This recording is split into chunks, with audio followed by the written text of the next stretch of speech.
Hey everybody, Tom here. So I'm doing a little video, just as kind of what I call a necessary video. It's about my materials and my supplies, so I thought I would go through that with you.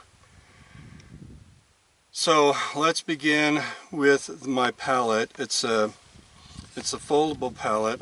It's hinged. I like the hinged nature of it. I can open it up. It collapses down. It carries fairly easily for me. Okay, let me talk to you about the colors that I have in my palette.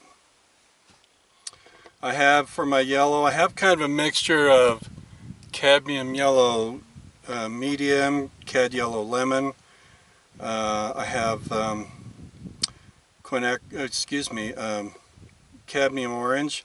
I have some carmine red and naphthol red light. They're very close colors to each other, so eventually when I use this up, I will replace it with another color. I have here maybe some yellow ochre.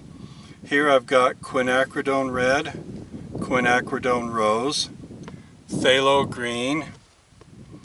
I have cerulean blue. This is a Daniel Smith brand of paint called Imperial Violet. And then this is ultramarine blue. So as you can see, none of my mixing cells are clean, and I rarely have a clean mixing cell. About the only time I do that is when I plan to use a pure yellow or a pure blue. Most of my colors in the landscape as I'm painting are all these versions of gray, so I don't get too hung up on how clean my palette is, because those are all ready-made grays that I can dip right into. So that's about the palette. Let's talk about brushes. I have a Blick brand 3/4 inch flat. I have a Princeton brand Neptune series 1-inch brush. It has a kind of a filbert top to it. I've got a Princeton brand Neptune size 4 what they call the mop brush. Yeah, it's a mop brush. And then here I've got the Low Cornell size 14 70-20 Ultra Round. I have that in various sizes. This is size 14, this is what? Size 4, this is a size 2. They have a nice big belly to them, but a really fine tip. They work really well for that.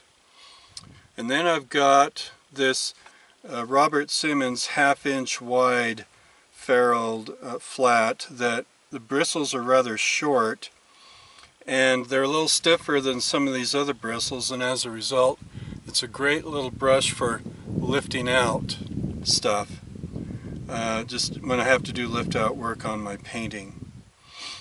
I use just leftover plastic lids from spray cans for my water containers. They work really well for me. And then I've got, of course, a cloth towel for mopping up and wiping off any water or excess paint that I need to. I use frog tape. I use the green frog tape. Some people are bothered by the color green. I'm not bothered by it, so I use it. So if you prefer another kind of tape, use that. Most people prefer the simple tan masking tape. Just make sure it's very good quality brand that you get. And then for paper, I use Arches,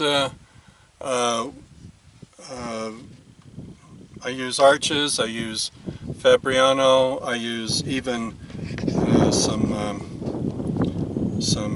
other brands, but lately I've been really enjoying, a bit windy here, the Blick brand watercolor paper, and I'm just showing this pad of hot press. I like hot press.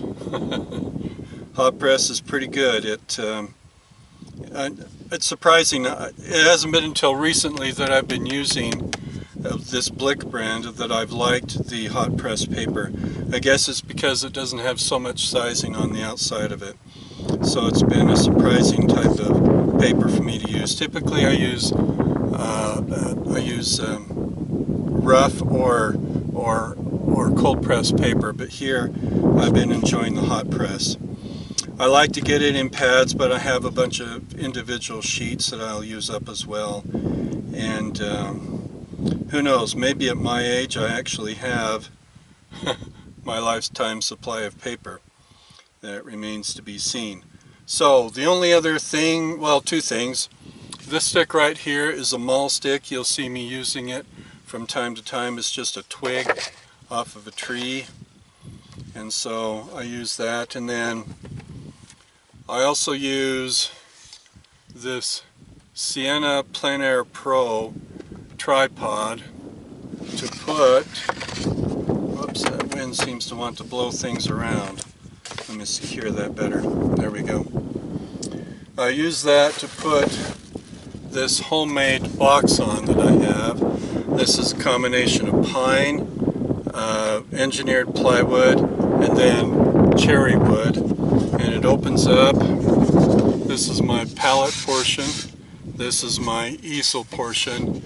It connects to my tripod right here, and it works really well for me. Let's see, is there anything else? I like to, excuse the banging around, I like to use little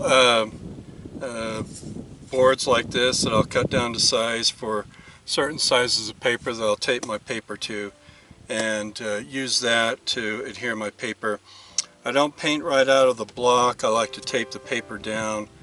I just like doing it that way. Let's see. So the camera that I use is a Sony HDR CX405 camcorder. It's a wonderful little camera. The only thing I wish I could do is put filters on the front of the lens, but there's no threads to do that, so I have to work with the camera as it is. But other than that, I love everything about that little camera. Okay, that's everything on materials and supplies. I think it's necessary, although boring. Thanks for listening. Take care, everyone. See you in the next painting.